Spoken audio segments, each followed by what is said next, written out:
भगवान, अभी तक चाय क्यों नहीं बनी? 9 बज गए ना नाश्ता मिला ना चाय। सबर कर लो जी, ला रही हूँ चाय। देख रहे हो सुबह 6 बजे की उठी हूँ, मैं ही लगी हूँ। लीजिए देवर जी चाय, और पति देव आपकी भी चाय। क्या हुआ भाभी जी, ज्यादा काम कर ली क्या? सुबह सुबह कांप रही हो।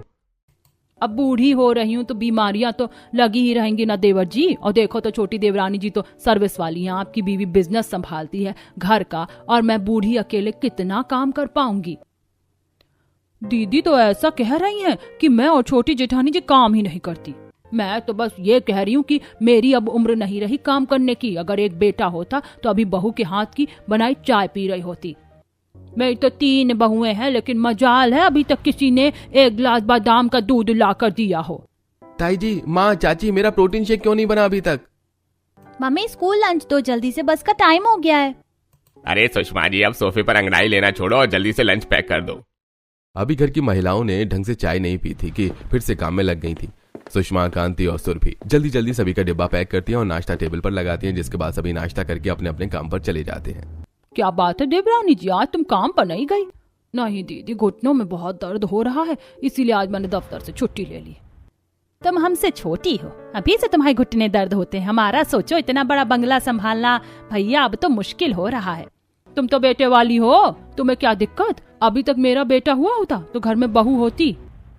बहू विवान 26 का हो गया है, अब तो विवान से कह दो कि ब्याह कर ले। क्या मेरे कब्र में जाने के बाद ब्याह करेगा? अब पोता बहू आ जाएगी तो कम से कम मैं भी स्वर्ग से धारने से पहले बहू की शक्ल देख लूंगी। पूरे खानदान की इकलौती बहू होगी। बस कई दिनों से मैं अभी कांति को यही कहने की कोशिश कर रही थी कि भाई अब तो बेटे की शादी करवा ही दो, विवान की दुल्हन आएगी तो आराम होगा। तभी विवान जिम के कपड़ों में वहां आता है। आप लोग मेरी शादी की बातें कर रहे हो माँ? आपको पता है ना मुझे अभी शादी नहीं करनी।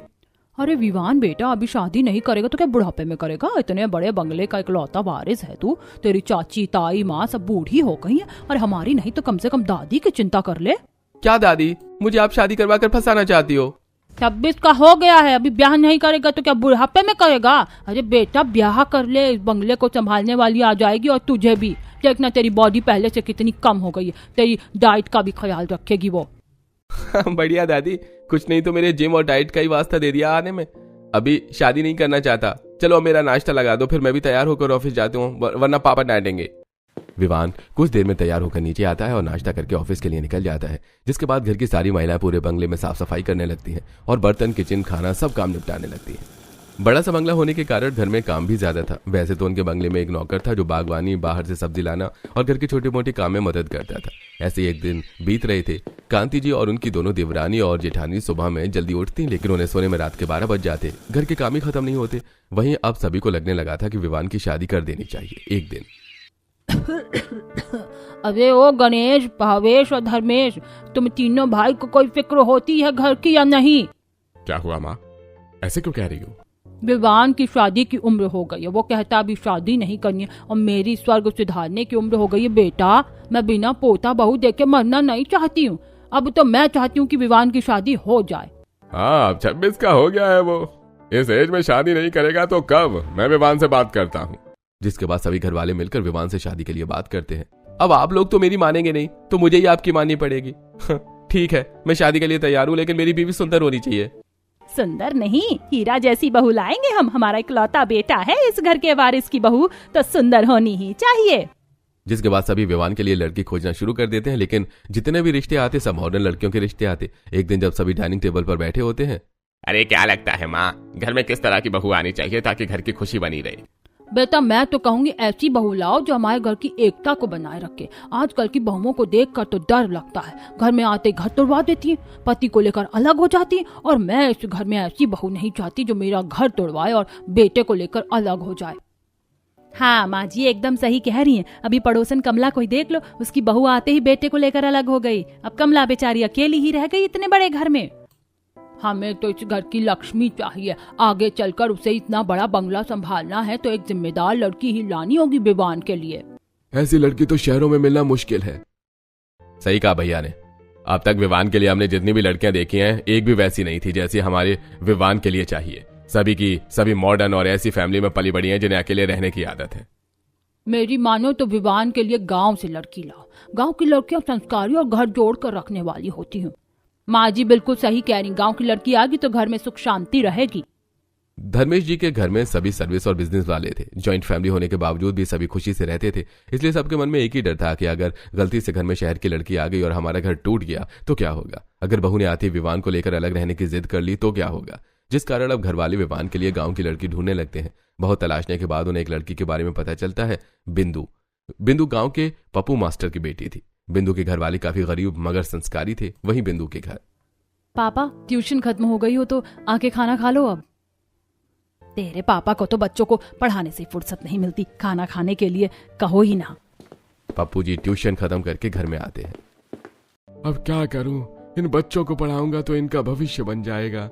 अब तो विदा हो जाएगी, फिर तो यही बच्चे रह जाएंगे मेरी खुशी का सहारा। पापा अभी थोड़े ना विदा हो रही हूँ मैं, जब विदा होंगी तब परेशान होइएगा, अभी से नहीं। चारुलता जी मैं बताना भूल गया, हमारी बिंदु के लिए एक रिश्ता आया है। बड़े बंगले वाले लोग हैं, बहुत ही अच्छी फैमिली है।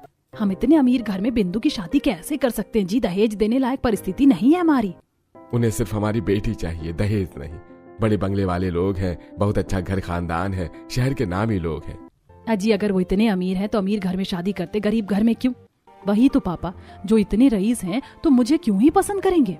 क्योंकि मेरी बेटी समझदार, संस्कारी और गुणी है, जो परिवार बांध कर चले, सबको साथ लेकर चले।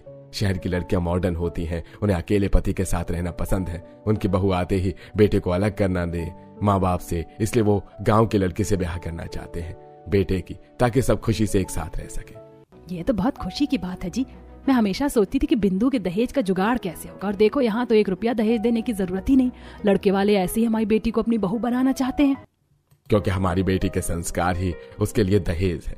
चलो अब बहुत तैयारियां करनी है, कल लोग बिंदु को देखने आ रहे हैं। जिसके कारण पप्पू, चारुलता और बिंदु घर की साफ सफाई और लड़के वालों की खातिरदारी की तैयारी में लग जाते हैं। अगले दिन धर्मेश जी अपने पूरे परिवार के साथ बिंदु को देखने उसके घर आते हैं। बिंदु साड़ी पहने सिर पर पल्ला लिए वहां आती है, सभी से हाथ जोड़कर नमस्ते करती है और सभी को चाय नाश्ता देती है। बिंदु का गोरा रंग, लंबी कदकाठी, सुंदरता और मासूमियत देखकर विवान को एक नजर में ही बिंदु पसंद आ जाती है। अरे वाह, बिंदु बेटी तो वैसी ही है जैसे हमें अपने विवान के लिए लड़की हम ढूंढ रहे थे। बिंदु बेटी, हम जॉइंट फैमिली हैं, बड़े बंगले में साथ रहते, तुम्हें कोई ऐतराज तो नहीं है ना? नहीं दादी जी, परिवार की एकता और प्रेम में ही तो जीवन का असली सुख है। मैं तो भाग्यशाली होंगी कि इतना बढ़िया परिवार मिलेगा। बिंदु की बात सुनकर सभी खुश हो जाते हैं। बिटिया ने तो दिल जीत लिया मास्टर जी, रिश्ता पक्का हुआ, मिठाई खिलाइए। पप्पू जी सभी को मिठाई खिलाते हैं। वाह, अब तो हमें नई भाभी मिल गई। वाह, विवान भैया की दुल्हन कितनी सुंदर है, फाइनली अब तो घर में भाभी आएंगी। सभी खुशी से रिश्ता पक्का करके घर जाते हैं। वहीं विवान और बिंदु की सगाई में बड़े बंगले के ससुराल वाले बिंदु को ढेर सारा सामान और शगुन देते हैं। वहीं विवान और बिंदु की शादी में शादी का ज्यादातर खर्चा ससुराल वाले खुद उठाते हैं। विवान और बिंदु की शादी काफी आलीशान और धूमधाम से होती है और बिंदु बहू बनकर विवान के बड़े से बंगले में आती है। जैसी कार बंगले के गेट से एंटर करती है, बड़ा सा गार्डन, फिर से अंदर बंगला, ये देखकर बिंदु हैरान हो जाती है। मेरा ससुराल तो किसी महल से कम नहीं है, जैसे कोई सपना देख रही हूँ। जिसके बाद विवान और बिंदु बंगले के दरवाजे पर जाते हैं, जहां पूरा परिवार बिंदु का स्वागत करने के लिए खड़ा था।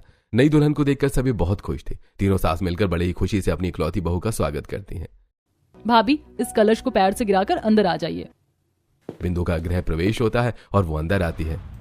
बिंदु बहू, अब से मैं तुझे विवान की दुल्हनिया या छोटी बहू बुलाऊंगी। मैं घर की मुखिया हूँ दादी, मेरा फर्ज बनता है सबसे तेरा इंट्रो करवाऊं। आधे लोगों को तो तू जानती ही नहीं होगी। ये देख, ये तेरे चाचा चाची हैं और ये तेरे ताई जी ताया जी, ये उनकी बेटियां। उम्र में आपसे बड़ी हूँ, लेकिन हाँ, इकलौती भाभी हो तो भाभी तो कहना ही होगा। भाभी, अब आपको ही ये घर संभालना है और हमें नंदों के नखरे भी उठाने होंगे। भाभी डरिए मत, दीदी की मजाक करने की आदत है। मैं आपकी छोटी ननद हूँ और ये दोनों चाचा चाची के बच्चे। नमस्ते भाभी। पैर मत छुओ, मैं तो आपका छोटू देवर हूँ, मेरा फर्ज बनता है। इस घर के बच्चे भी कितने संस्कारी हैं। चलो अब नई बहू को तंग करना बंद करो और पारुल, चांदनी, टीना, भाभी को उनका कमरा दिखा दो। तीनों नंदे अपनी भाभी को सीढ़ियों से ऊपर ले जाती हैं। बड़े से बंगले में इतने कमरे थे कि बहू देखकर हैरान रह जाती है और पूरे बंगले में वो बस अपनी नजर दौड़ाती रहती है। भाभी, हैरान होने की जरूरत नहीं है, अभी तो आप नहीं है ना, धीरे धीरे सब समझ जाओगी। ये हमारा ही मायका है, लेकिन कभी कभी हम भी कंफ्यूज हो जाते हैं। तीनों नंदे बिंदु को उसके कमरे में छोड़कर वहां से चली जाती हैं। रात भर बिंदु आराम से सोती है। वहीं अगले दिन सुबह 4 बजे तड़के ही उठ जाती है। गुड मॉर्निंग वाइफी, क्या बात है, जल्दी उठ गई? आप भी तो जल्दी उठ गए। क्योंकि मैं छत पर सुबह की ताजी हवा में सांस लेने जा रहा हूँ, इससे हेल्थ अच्छी होती है। अच्छा जी, मैं तो जा रही हूँ काम करने, आज मेरी पहली रसोई है। बेस्ट ऑफ लक, बढ़िया खाना बनाना। मेरे लिए काजू बादाम की बढ़िया सी खीर भी, आज हैवी डाइट। ठीक है पतिदेव। फिर बिंदु नहा धोकर तैयार होकर नीचे आती है, जहाँ सुबह सुबह ही रामू काका बंगले में झाड़ू पोछा करने में लगे हुए थे। आज बिंदु की पहली रसोई है, बहू मन लगाकर बढ़िया सा खाना बना। जी दादी जी, लेकिन क्या बनेगा खाने में? भाभी मैं तो सोया चाप खाऊंगी। मैं पनीर टिक्का। बहू मिक्स वेज रायता और पराठे बना लेना, साथ में थोड़ा सा पुलाव भी, बिना चावल के पेट नहीं भरता। और बहू बिरयानी भी बना लेना, विवान को और तेरे पापा को बिरयानी बहुत पसंद है। हम तो इतना तेल मसाला नहीं खाते। छोटी बहू बच्चों के लिए पिज्जा और इडली बना लेना। वाह भाभी, आज इतना सब कुछ बनाएंगी, मजा आएगा। फिर बिंदु रसोई में चली जाती है और सबकी फरमाइश का खाना बनाने लगती है। बाप रे, इस घर में तो ढेर सारे लोग हैं। मैं कभी इतने लोगों के बीच नहीं रही, लेकिन अब तो मुझे सबकी ख्वाहिशों और जरूरतों का ख्याल रखना ही होगा।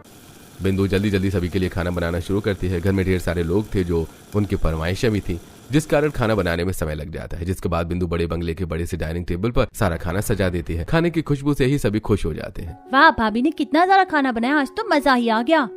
पुलाव, बिरयानी, पनीर टिक्का, सोया चाप, मिक्स वेज, पराठा, पूरी, खीर। वाह भाभी, कितना सारा खाना बनाया आज आपने। सभी डाइनिंग टेबल पर बैठ जाते हैं और सभी को खाना परोस कर बहू खिलाती है। सभी को खाना बहुत पसंद आता है। बहू ये लो, तुम्हारी पहली रसोई का नेक, और ये नेक मेरी तरफ से, और ये डायमंड का नेकलेस मेरी तरफ से। सभी बिंदु को ढेर सारा नेक देते हैं और बिंदु बहुत खुश होती है। पहली रसोई होने के कारण आज ससुराल में बिंदु को बहुत सारा काम करना पड़ जाता है। बहू तू बहुत थक गई होगी ना, जा जाकर आराम कर ले, अब काम तो होता ही रहेगा। ससुराल में कुछ दिन ऐसे ही बीते हैं। नई और बड़े बंगले की इकलौती बहू होने के कारण ससुराल में सभी बिंदु को खूब प्यार करते हैं। सारी नंदे और सास मिलकर घर का सारा काम कर लेती हैं और आए दिन घर में कुछ अच्छा बनाकर बहू को खिलाती हैं और बहू की सेवा करती हैं। ताई जी, आप ये क्या बना रही हो? हट, हाथ नहीं लगाना। ये बिंदु बहू के लिए है काजू रोल। लेटीना, जा बहू को देकर आ, फिर मैं तुझे भी देती हूँ। ठीक है ताई जी। सभी नई बहू का खूब ख्याल रखते हैं और बहू भी बहुत खुश थी। सुषमा जी की बेटियां भी मायके में 1 महीने रहती हैं और जब ससुराल जाने लगती हैं तो बहू, तेरी बड़ी ननद मायके जा रही है, उनके ससुराल में सामान भेजना है, लड्डू बनाने में मदद कर दे। ठीक है माँ जी। जिसके बाद बिंदु बड़े बंगले की बड़ी सी रसोई में जाकर एक बड़ी सी कढ़ाई में ढेर सारे बेसन के लड्डू बनाती है और फिर रसगुल्ले और काजू कतली और उन्हें डिब्बों में पैक कर देती है। अरे वाह, हमें तो मेहनत करने की जरूरत ही नहीं पड़ी, बहू ने सब कर दिया।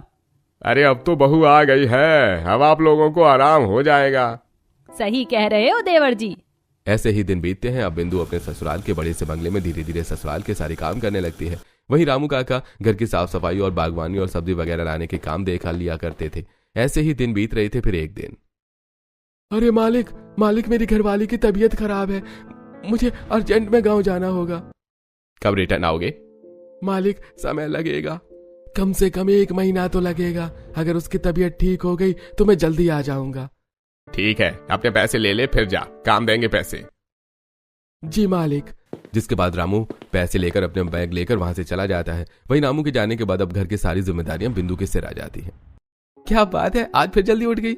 घर साफ करना है, खाना बनाना है, बच्चों की टिफिन, ढेर सारे काम हैं। अरे इतने सारे काम? और नहीं तो क्या, आप हंस रहे हो? जाओ अपनी एक्सरसाइज करो, फिर ऑफिस भी है, मैं काम कर लूं अपना। फिर बिंदु झाड़ू लेकर बड़े से बंगले की सफाई करना शुरू कर देती है। पहले खिड़कियों की सफाई करती है, फिर छत पर झाड़ू लगाती है और फिर बंगले के हर कमरे में झाड़ू पोछा करके हॉल एरिया साफ करती है। बिंदु बहू, मेरी चाय कहाँ है? दादी अभी लाई। बिंदु घर के सभी लोगों के लिए चाय बनाती है और बच्चों के लिए बादाम दूध। घर में ढेर सारे लोग होने की वजह से काम करने में समय भी बहुत जाता है। बिंदु सभी को चाय और दूध देती है। बहू 9 बज गए, अभी तक नाश्ता तक नहीं बना। बिंदु मेरे कपड़े क्यों नहीं प्रेस हुए? बहू मेरा लैपटॉप कहाँ है? दे रही हूँ चाचा जी, अभी लाई। विवान जी आपके कपड़े प्रेस करके। बिंदु जल्दी जल्दी सभी के काम करती है और सभी के लिए नाश्ता और टिफिन भी बनाती है। अरे बहू इतनी देर से खाना बना रही हो, हम ऑफिस कब जाएंगे? ताऊ जी बस हो गया, माफ करिएगा, कल से मैं जल्दी से कर दूंगी सब।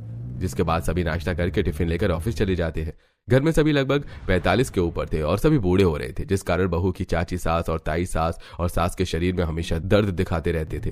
वहीं ससुर हमेशा बिजनेस और जॉब के लिए घर के बाहर ही रहा करते थे। अब घर में नौकर भी नहीं था, जिस कारण बहू सुबह 4 बजे से लेकर रात के 12 बजे तक काम करती है।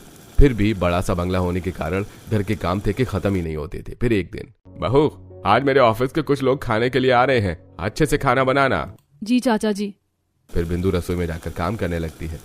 कल ही तो बंगला साफ किया था, अब खाना बनाने में भी बहुत समय जाएगा। आज घर नहीं साफ करती, खाना ही बना लेती हूँ, सब साफ ही तो है।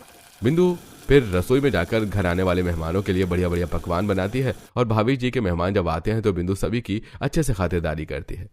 क्या बनाया बहू? चाचा जी स्टार्टर में मंचूरियन और पनीर चिली और खाने में पूरी सब्जी, बिरयानी, नूडल्स, रायता, पनीर टिक्का और नान है। मीठे में कस्टर्ड और खीर। अरे वाह, आज तो मजा ही आ जाएगा खाने में फिर तो। अरे अच्छा हुआ भाभी जी को रेस्टोरेंट न ले जाकर यहाँ आ गए। फिर बिंदु सभी के लिए स्टार्टर लगाती है और फिर सभी को खाना परोसती है। अरे वाह, खाना बहुत स्वादिष्ट है। वाह, ये नूडल्स बहुत स्वादिष्ट है। अरे भाई, पूरी सब्जी तो लाजवाब है। सभी बहू की खूब तारीफ करते हैं और फिर खाना खाकर जब जाने लगते हैं तो भावेश खाना तो बहुत बढ़िया था, थैंक्स फॉर इनवाइटिंग। हाँ, बस अपने घर वालों को बोलो थोड़ा घर की धूल मिट्टी साफ किया करे। इतने बड़े बंगले में थोड़ी मेंटेनेंस तो जरूरी है ना।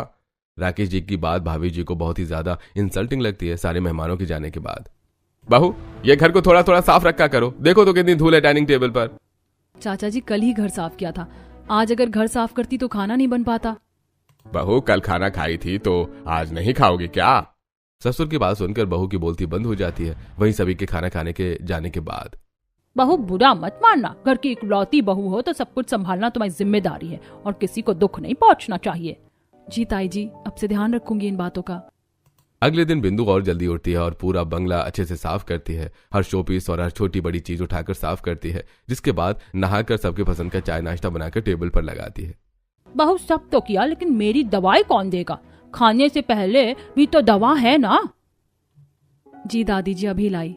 फिर बिंदु दादी जी को दवा देती है और सभी को नाश्ता देती है। नाश्ते के बाद सभी का डिब्बा भरती है और घर के सारे काम निपटाने में लग जाती है। ऐसे दिन बीत रहे थे। एक दिन, बहू हम तो सर्विस वाले हैं, तुम घर में ही रहती हो, अपने छोटे देवर और ननद को थोड़ा सा पढ़ा दिया करो, दोनों पढ़ाई में बहुत वीक होते जा रहे हैं। ठीक है चाची जी। बहू तुझसे कोई काम नहीं होता क्या? जब से रामू गया है गार्डन के पौधों को पानी नहीं मिला। रोज शाम में गार्डन एरिया में पानी लगा दिया कर और बंगले में जितने पेड़ पौधे सबको पानी दे दिया कर। ठीक है माँ जी। बिंदु सारे काम करती है। वहीं एक दिन, अरे कांति बहन क्या बात है, महीने भर से बंगले के पर्दे नहीं बदले गए, वैसे तो हर हफ्ते पर्दे बदले जाते थे। कांति कमला की बात सुनकर मुंह बना लेती है और वहां से चली जाती है। वहीं घर आकर, बिंदु बहू घर के पर्दे तो बदल दिया करो। देखो आज तुम्हारी वजह से पड़ोसन कितनी बातें सुना रही थी। हर हफ्ते पर्दों को धोकर सुखा दिया करो और पर्दे बदला करो, वरना बंगले की शोभा कम होती है। अब बिंदु सारा दिन बस घर के कामों में ही लगी रह जाती है। बंगले की साफ सफाई, गार्डन में पानी देना, छत पर कपड़े सुखाना, फिर गेहूं चावल बनाना और छत पर पापड़ अचार बनाकर सुखाना। बिंदु धीरे धीरे एक बहू होने के कारण बड़े से बंगले के काम में फंस जाती है और ससुराल वाले बहू को एक न एक काम लगाए रहते। घर में सभी एजेड और बच्चे, इकलौती बहू होने के कारण सारी जिम्मेदारी बिंदु के ऊपर। सुबह 4 बजे उठकर रात को 12 बजे तक काम करने के कारण धीरे धीरे बिंदु की तबीयत खराब होने लगती है और इतनी ज्यादा तबीयत खराब हो जाती है कि वो बिस्तर से उठ भी नहीं पाती। अरे ना जाने बहू को क्या हो गया विवान, डॉक्टर को बुलाकर बहू का इलाज करवा दे। जी पापा। जिसके बाद विवान डॉक्टर को बुलाता है और डॉक्टर बहू का चेकअप करके उसे दवा देकर वहां से चला जाता है। कुछ दिन बिंदु आराम करती है, लेकिन जैसे ही उसकी तबीयत ठीक होती है ससुराल वाले फिर से उसे काम बताने लगते हैं। ससुराल से ताई जी की बेटियां आए तो उनकी खातिरदारी करो, ससुर जी के दोस्त आए तो उनकी खातिरदारी करो, पड़ोसनों की खातिरदारी अलग, और घर में 70 तरह का खाना। बहू बाजार भी धूप में अकेले ही जाती। इतने सारे काम के बोझ के कारण उसकी तबीयत सुधरने की बजाय बिगड़ती ही जा रही थी और ससुराल वालों को यह बात समझ ही नहीं आ रही थी। एक दिन बिंदु को बहुत तेज बुखार हो जाता है। भाभी पानी दे दो, खांसी आ रही है। टीना खुद से पानी ले लो, मेरी तबीयत ठीक नहीं है। एक गिलास पानी देने में आपकी तबीयत खराब हो गई क्या? बड़े नाटक हो गए आपके। घर में किसी को बिंदु की खराब हालत देखी नहीं रही थी और टीना थोड़ी सी बात का बवाल बना देती है। आजकल बहू के नखरे बढ़ गए बेटा। बिंदु को समझा, घर की बहू है, सब कुछ उसे ही करना है। विवान कमरे में आता है तो देखता है कि बिंदु को बहुत तेज बुखार है। देख लो कितना भी करके दे दूं, इस घर में किसी को मेरी परवाह नहीं है। विवान जी, अब या तो आप मुझे अलग लेकर रहो या फिर मैं ये घर छोड़कर चली जाऊंगी।